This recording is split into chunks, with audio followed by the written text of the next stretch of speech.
It's Good News with Dick Baumbach, and I'm Jeff Heiser of Success and Intentional Lifestyle here with Dick Baumbach, bringing you good news for the week. How's it going, Dick? It's going great, and we're having a great time giving people good news. Yeah, this past week has been pretty good. I'm going to open up with this story that you sent me about a cop wins the hearts as photo of his rainy day good deed spreads. What is this all about? This happened in Winston-Salem, North Carolina.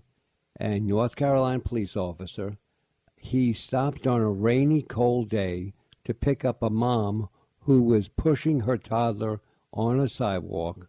And in the rain? In the rain, cold.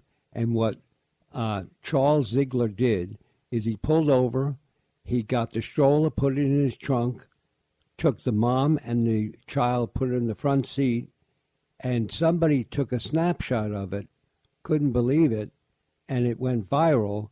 And his answer was, it was a very bad weather day. I had to help her. What else are you going to do? Yeah, what else are you going to do? I mean, people that question that, it's like, you got to question, why are you even asking that question? Exactly.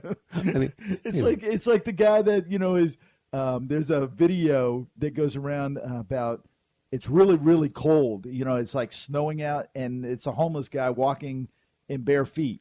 And the guy stops and gives him the shoes. Right. And it's like, why would you give him your shoes? The guy's cold. He has no shoes. It's called good news. It's good news. That's right.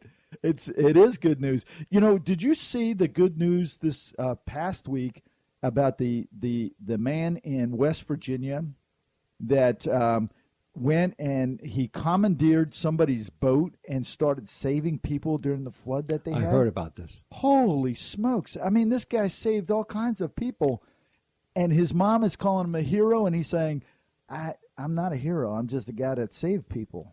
Yeah, well, and that's, in their minds, and hopefully a lot of people think the same way. It's no big thing. Just do it. Get it done. Yeah, it's like, I'm a person. That person needs my help. I'm going to go help them. Yeah, exactly. It's crazy. Your next story is 30 years later, burglar repays money. Now, I got to ask, before you even start, was this a part of a court order, or was this something he just went and did on his own? This is something he did on his own. Wow. This happened in Hastings, Michigan, and he had stolen $800 from a Barry County store 30 years ago. And he, for some reason, had to repay that money because it was in his heart. He not only repaid the $800, he paid it with interest for all those years. And he doesn't want anybody to know, and the store has agreed, but he just said that it has always been over his head and that he had to take care of this. And he did, and there was an envelope that came in with 12 $100 bills. Wow. Now, was he caught for this and incarcerated? Does it say? He never was caught, and this is something that he just felt he had to do. If that he had to do. I mean, and the sheriff, they checked with the sheriff's department. They checked the case. There was a case 30 years ago at the store, and there was $800 taken, and now here it's back to them. So, were the store owners people? No, it's new. It's Greg's Groceries now. Wow, that's an amazing story. Yeah. It takes a lot to do that. Yeah, but obviously it was sitting over his head all this time, and he had to make amends. Right. That's good news. And I just thought of something too, Jeff. We say he. For all we know, it could have been a she. Right, we don't know. We don't know who it was. Wow. That's funny that you said that because, one of my interviews I just did, the young lady talked about how the males and the females are so stereotyped in making movies.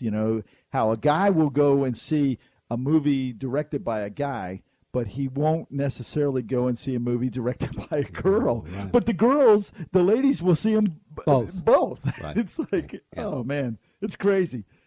Story is about, it was picked up for $3. Chinese bowl goes for $2.2 million at an auction. You know, I just went through a thrift store with my wife, and we looked at every single piece in there. We looked behind the photographs, the pictures and everything, to make sure there wasn't anything hidden.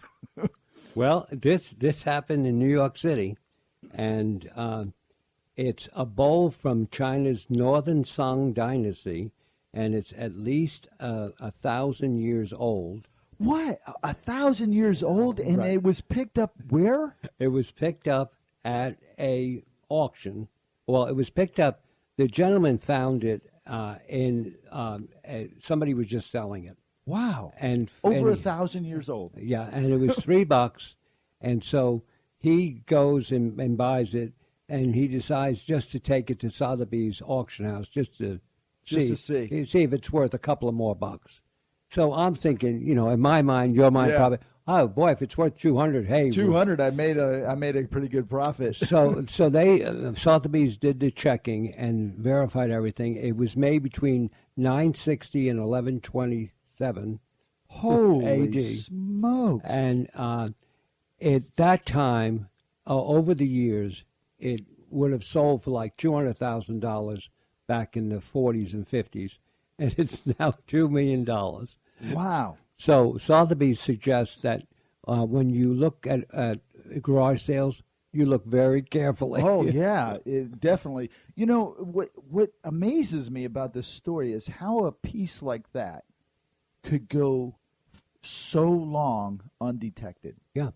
It just is it worth more to just like put it into a museum or take the $2.2 million? I'd be taking the $2.3 million. Yeah, me too.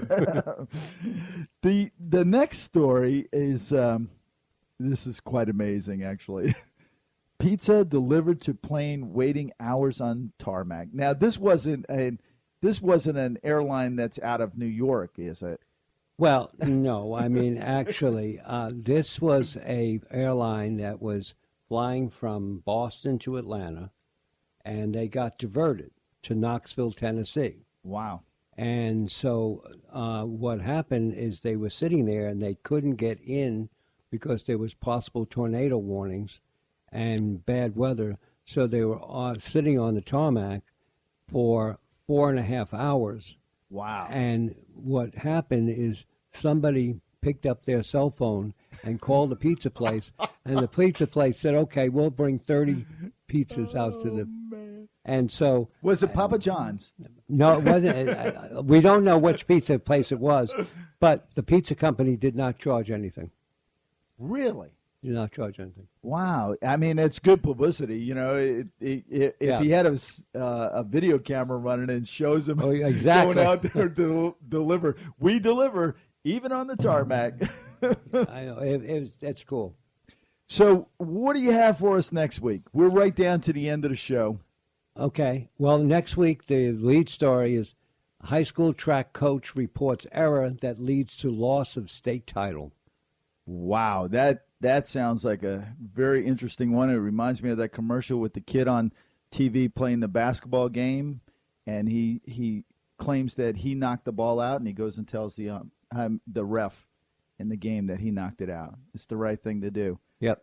Very good. Thank you so much, Mr. Baumbach, for another great week of good news stories. Look, just keep up that good news. Yes.